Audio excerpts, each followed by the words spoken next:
भगवान गणेश और भगवान सूर्य की आत्मा की मुलाकात। युगों पहले एक सुंदर प्राचीन गांव था। ये गांव अपनी प्राकृतिक सौंदर्य और आध्यात्मिक वातावरण के लिए प्रसिद्ध था। इस गांव का नाम तापोवन था, जो कि तपस्या केंद्र के रूप में जाना जाता था। यहाँ के लोग अपने जीवन को आदर्श और आराध्य भगवान की प्राप्ति के लिए समर्पित रहते थे।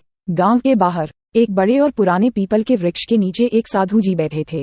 वे ध्यान में लगे थे और गांव के लोग उनकी सलाह और आदर्शों का पालन करते थे। इस साधु जी का नाम विश्वकर्मा था और वे अत्यंत ज्ञानी और ध्यानी थे।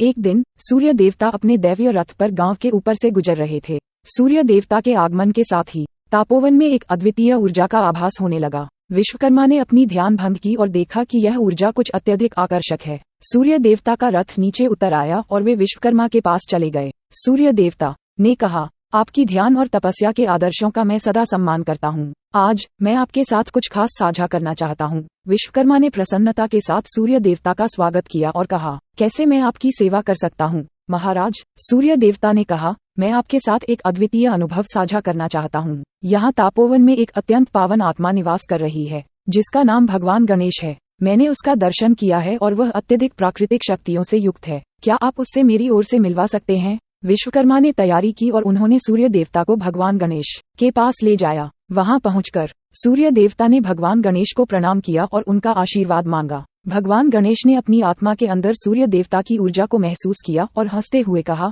सूर्य देवता, आपका स्वागत है। मैंने आपके बारे में कई कहानियां सुनी है और आपके साथ यहाँ होना मेरे लिए गर्व की बात है। सूर्य देवता ने आत्मा की ऊर्जा को बढ़ाया और कहा, भगवान गणेश, मैं आपके साथ अपनी ऊर्जा को साझा करना चाहता हूँ। यह ऊर्जा जीवन की ऊर्जा है और यह सभी प्राणियों को जीवन देती है। भगवान गणेश ने सूर्य देवता के साथ ऊर्जा का आदान प्रदान किया और दोनों ने मिलकर तापोवन के लोगों के लिए एक नई प्राकृतिक आत्मा की रचना की। इस प्राकृतिक आत्मा के नाम किया गया था सूर्य गणेश। यह आत्मा गांव के लोगों को अत्यधिक प्राकृतिक ऊर्जा और जीवन की आदर्श दिशा के साथ भर दिया। तापोवन के लोग इस नई प्राकृतिक आत्मा का आभास करके अपने जीवन को और भी आदर्शपूर्ण बना दिया। इस घड़ी में सूर्य देवता ने भगवान गणेश को अपने रथ पर बुलाया और उन्होंने कहा, भगवान गणेश, आपका ये योगदान बहुत ही महत्वपूर्ण है। आपने हमारे बीच एक नई आत्मा का जन्म दिलाया है, जिससे हम सभी को अत्यधिक आदर्शों की दिशा मिलेगी। भगवान गणेश ने हंसते हुए कहा, मैं इस योगदान को देने के लिए बहुत खुश हूँ सूर्य देवता। यह एक अद्वितीय अनुभव था और मैं धन्य हूँ कि मैंने आपके साथ इसे साझा किया। सूर्य देवता ने भगवान गणेश का आभार व्यक्त किया और वह अपने रथ पर वापस चले गए।